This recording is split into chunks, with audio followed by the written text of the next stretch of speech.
Os times não precisam ser compostos do mesmo jeito, né? As intervenções não têm que dar a mesma chance para todo mundo do mesmo jeito. É uma questão, né, de um outro teor. Uma outra, né, forma que a gente vem enriquecendo é aquela preocupação que atinge, né, muitos professores de educação física, que a aula boa é quando os alunos estão se mexendo e coloca todo mundo em prática ao mesmo tempo, né, e o mais rápido possível, que é mais ou menos essa ideia, ou seja, tem que ter movimento. Na perspectiva cultural, como nós teremos que fazer análises, desconstruir, como nós temos que fazer discussões, como nós temos que paralisar, voltar, procurar outros espaços para desenvolver essas aulas, ou na sala de aula, ou na sala de vídeo, né? Ou fazer visitas, é um outro percurso curricular.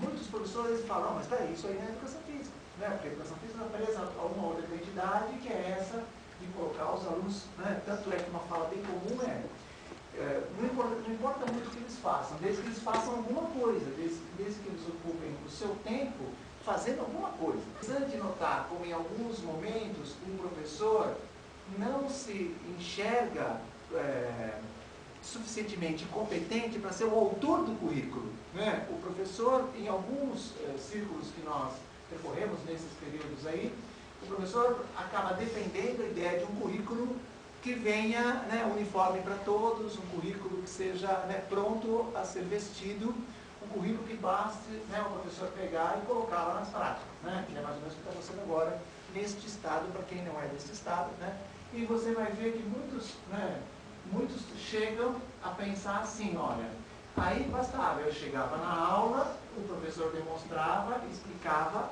e a gente fazia, né? Então fica uma coisa bem resolvida.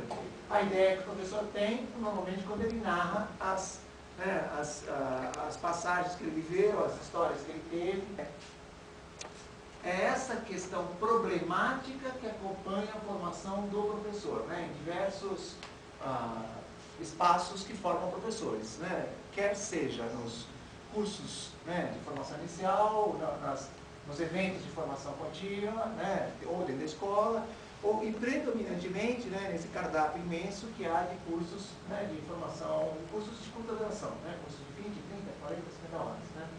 E nós estamos tentando articular aqui, discutir a base de uma formação dialógica, onde o professor leve suas experiências, debata suas experiências, analise suas experiências, onde os professores trocam suas experiências, mas aqui, olha, não é bem assim. Por quê? Predominantemente nos cursos, quando os professores comentam as suas experiências, nos cursos que formam professores, né, nos cursos, né, de licenciatura, os professores deles diziam que aprenderia a ensinar, mas ele aprendeu predominantemente a fazer. Então, um professor que usou grande parte da sua formação para ficar pulando, né, para ficar fazendo exercício, para ficar fazendo atividade, gente, ele foi um professor que foi pouco convidado a discutir, a refletir, a analisar, a debater. Essa ideia, né, que o professor olha para o seu aluno, né, e ele não vê no seu aluno alguém que traga um repertório cultural corporal digno de ser analisado, discutido, debatido no interior do currículo.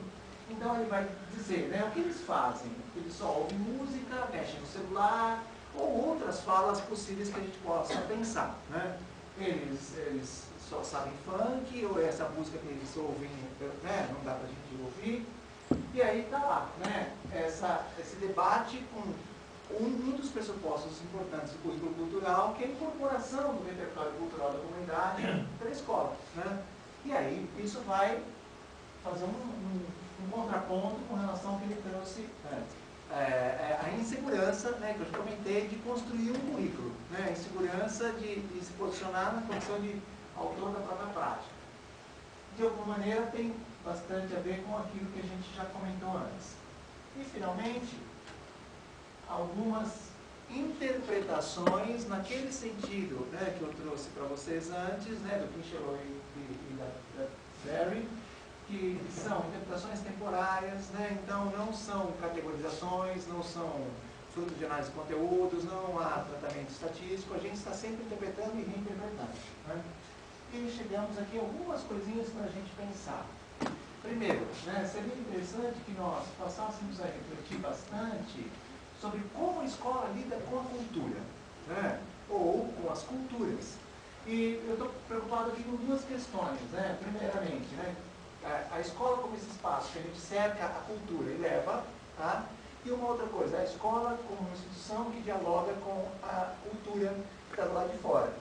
E predominantemente no campo da educação física, eu tenho alguma ideia de que a escola desconsidera, de forma geral, a cultura, né, quer seja a vivida pelos alunos, a vivenciada ou aquela que os alunos acessam, ou quando a escola faz isso, ela faz de forma turística, de forma pontual, de forma exótica, né, tratando aquele objeto de uma maneira, né, bastante distorcida, né?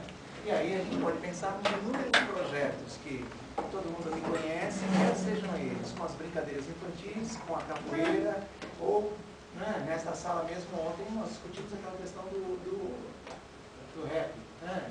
Ou seja, o professor pensa que ao levar, né, a cultura hip hop para dentro da escola, a coisa se resolve só porque aquilo aparece ali, né?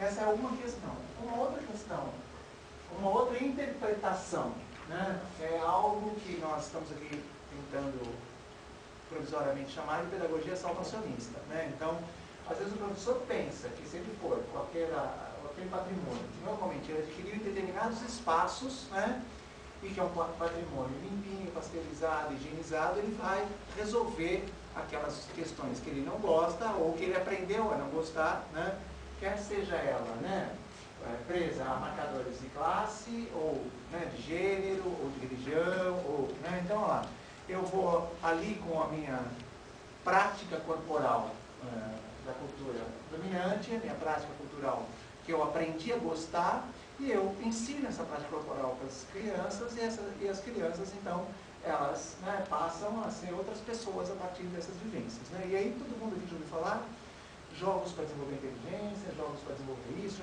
né? Então, isso que eu estou chamando de pedagogia salvacionista. Em um outro momento, né, eu quero debruçar mais como é que esses professores se apoderaram dessas ideias, né? Por enquanto, eu estou tentando interpretar um pouquinho essas ideias. Eu tenho alguma desconfiança que essas ideias possam vir, né, de um certo anacronismo nos termos de formação, né, que alguns colegas já tocaram aqui. Então, nós temos um outro panorama, né, quer seja social, quer seja educacional, que se está desenhando, e nós estamos presos a determinados paradigmas de formação que não combinam com esse panorama. Então, lá, dificilmente nos percursos formativos ou nos momentos de formação dentro da escola, nós nos debruçamos sobre esses problemas que aparecem, né? Um dado bem interessante, porque ganhou a mídia, vocês, todo mundo acho que viu, a discussão dos livros que a rede comprou, né? Então a rede comprou certos livros que foram escolhidos por determinadas pessoas, eles foram para a sala de aula, e aí rapidamente veio aquele discurso desses livros estão errados, eu não posso colocar livro que fala palavrão para as crianças, né? Então eu tenho que tirar esse livro de qualquer jeito. Então, olha lá, eu chamaria essa postura de querer tirar o livro, eu chamaria de um anacronismo, né? Porque, olha, as crianças de 13 anos falam aquilo que estava naqueles livros, mas eu vou lá com a minha pedagogia salvacionista, eu coloco só livro que fala outra coisa, como se fosse apagar aquela cultura que lá está.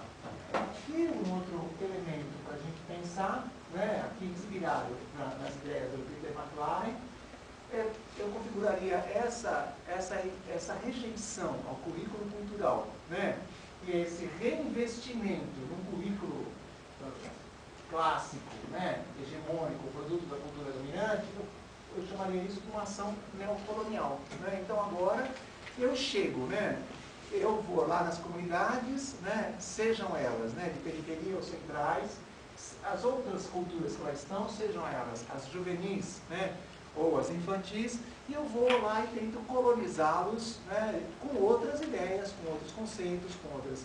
E aí eu vou percebendo, né, nos discursos dos professores de educação física, a exaltação do discurso da saúde, a exaltação do discurso que o esporte forma cidadãos e assim por diante. Com isso tudo, né, articulando, né, a pedagogia salvacionista, né, e uma certa ideia com a qual a escola vê a cultura, eu vou, né, instaurando um novo movimento